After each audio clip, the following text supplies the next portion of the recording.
마음이 무겁습니다. 하늘나라의 별이 된 고 김하늘 양의 비극적인 사망에 깊은 애도를 표합니다. 어떻게 이런 일이 일어날 수 있는지 아직도 충격을 금할 수가 없습니다. 당국은 이번 사태가 일어난 원인을 철저히 조사하길 바랍니다. 국민의힘은 학교에서 다시는 이러한 비극이 일어나지 않도록 재발 방지에 모든 힘을 기울이겠습니다. 제가 그저께 헌법재판소에 5가지 질문을 공개 질의했는데 헌법재판소는 이틀째 침묵을 이어가고 있습니다. 제가 공개 질의까지 하게 된 이유가 무엇이겠습니까? 헌재가 문영배 소장 대행을 중심으로 법리적인 판단보다는 정치적 판단을 앞세워 중요한 탄핵 심판 일정을 뒤죽박죽 엉터리로 만들어 놓았기 때문입니다. 이렇게 졸속 진행한 데 따른 후폭풍을 헌재가 감당할 수 있을지 의문입니다. 헌법재판소는 피의자가 인정하지 않으면 피의자 신문 조서를 형사재판의 증거로 쓸 수 없다는 형사소송법 규정을 따르지 않겠다고 선언했습니다. 헌재는 헌법재판과 형사재판은 다르다라고 주장하는데 헌법재판소법 제40조에는 탄핵 심판은 형사소송법의 규정을 준용한다라고 명시되어 있습니다. 헌재가 헌재법을 대놓고 무시하는데 국민이 헌재를 신뢰할 수 있겠습니까? 형사소송법상 피고인의 인권과 방어권 보장을 위한 규정과 절차는 반드시 지켜져야 합니다. 헌법재판관 임의로 법을 해석하고 인권을 유린한다면 그것은 법치가 아니라 문영배 대행의 인치에 불과합니다. 한덕수 대행 탄핵심판은 헌법에 명시된 탄핵 의결 종족수를 민주당 이재명 세력의 입맛대로 해석한 것에 대해서도 헌재가 신속한 결정을 내려야 합니다. 한덕수 대행 탄핵 사건은 대통령 직무를 수행하는 사람을 이재명 세력이 단 191석으로 탄핵 소추한 것입니다. 이재명 세력이 헌법을 자의적으로 해석해서 대통령 권한대행을 직무정지시킨 것으로 이재명 세력의 29번 연쇄 탄핵 중에서도 단연코 가장 독재적인 행포였습니다.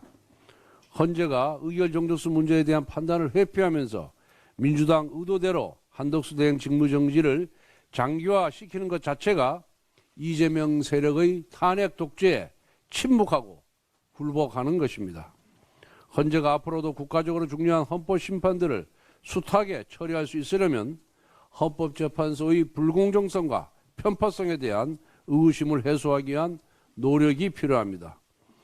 헌재 스스로 공정한 절차를 지켜야 신뢰를 얻는 것이지 말로만 우리는 공정하다라고 외친다고 해서 신뢰가 쌓이는 것은 아닙니다.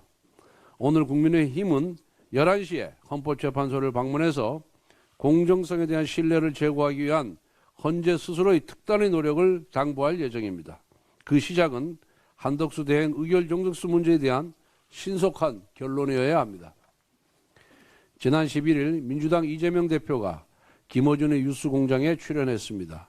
민주당은 가짜 뉴스 단속하겠다고 법석을 떨더니 정작 당 대표는 직업적인 음모론자와 만나 희희낙낙거리고 있습니다.